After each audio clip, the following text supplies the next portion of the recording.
What's up? What's up? Peter Von Panda here. Just bought a wood pen box for my pens.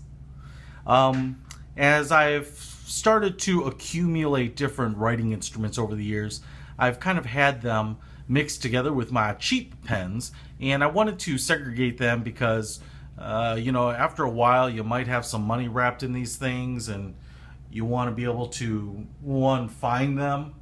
And in fact, as I was trying to pull some of them out of my other my pen cups and whatnot, I've noticed that over the years I don't even know where some of them went. So this kind of product solves that issue. What I really like about this is it's a nice looking pen box. The other thing I will show you here is that this side, and it might be a little hard to see, but the box is actually angled. So it's not like a cigar humidor or a watch box.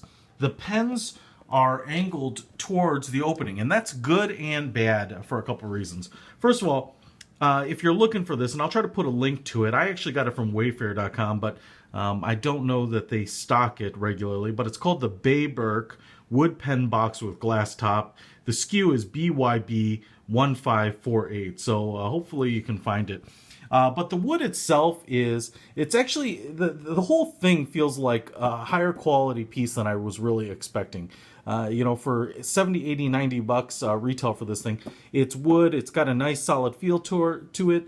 This stain or the paint on it is very dark. It's not black, but it's kind of somewhere between a blackish dark cherry, I think. The nice thing is, if you've got really light furniture, I think this will look nice because it'll stand out and it'll be bold. And if you have really dark furniture, it'll blend in. So unlike a kind of a light pine or oak colored box, which can look a little funny with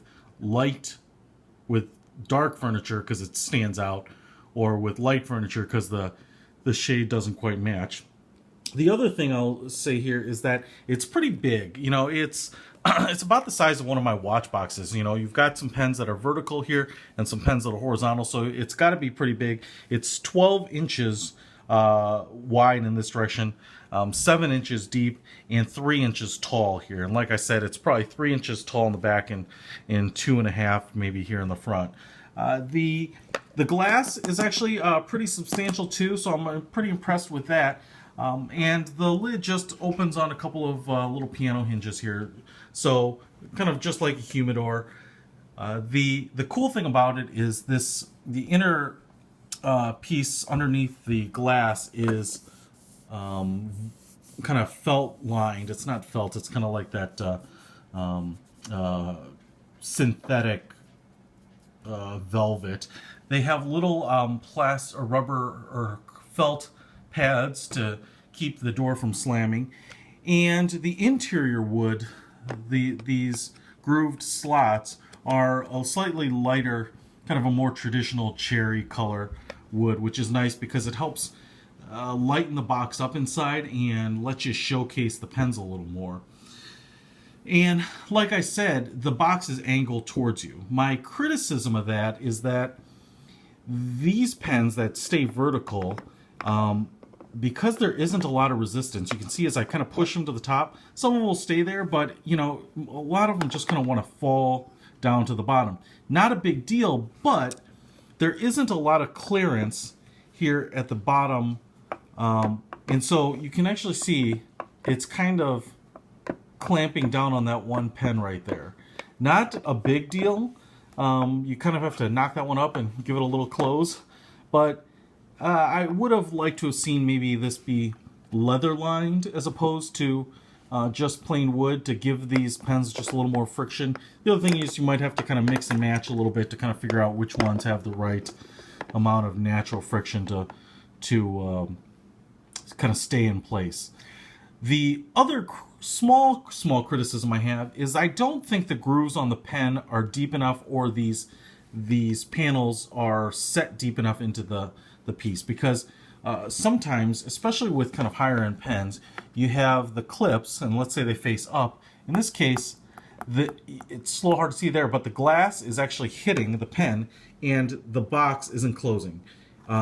If I rotate that so it doesn't hit the clip, then the box closes all the way. So It's just a little surprising because, you know, a pen box is presumably going to be used with pretty high-end pens, which are usually often very thick or fat or bulky. So that's something you can't really show off the clips of the pens by rotating them up, which is unfortunate because that's a lot of those are sometimes the most interesting parts of the pen. The other last thing I will point out here, which was a little unexpected, is that this piece, this panel here with the pens, is fixed and permanent. It must be glued down. This panel, though, has a little strap up here and does come out. So you can actually remove this side. And why that's cool is it gives you a little bit of this, again, synthetic velour type of lining here where you could put money, valuables, or whatnot. And I am going to use it for pen refill. So you will normally have a couple of the standard Waterman, Mont Blanc, Parker, or whatever cross refills. It's just nice to have those, obviously, because of the pen. But the other cool thing is this piece looks fairly permanent, and you're going to want to remove the pens before you put them back. So it's not obvious that it comes out unless you were looking for this the little tab there. So it is kind of nice because it provides just a little bit of security if you have something that you want out of the way. Again, if you're showing off some high-end pens, it's pretty easy to snatch and grab. Might be able to just take the whole box. So security is maybe a little bit misleading, but you can certainly store some stuff there. So anyway, the wood pen box with the glass top I think is really great. You can put this right on the edge of your desk. You can see your pens from the sitting angle. You can easily open it up and grab the one you want. I really dig this. It's a great addition to anyone who's got a home office or a workplace that they're proud of. Peter Van Panda out.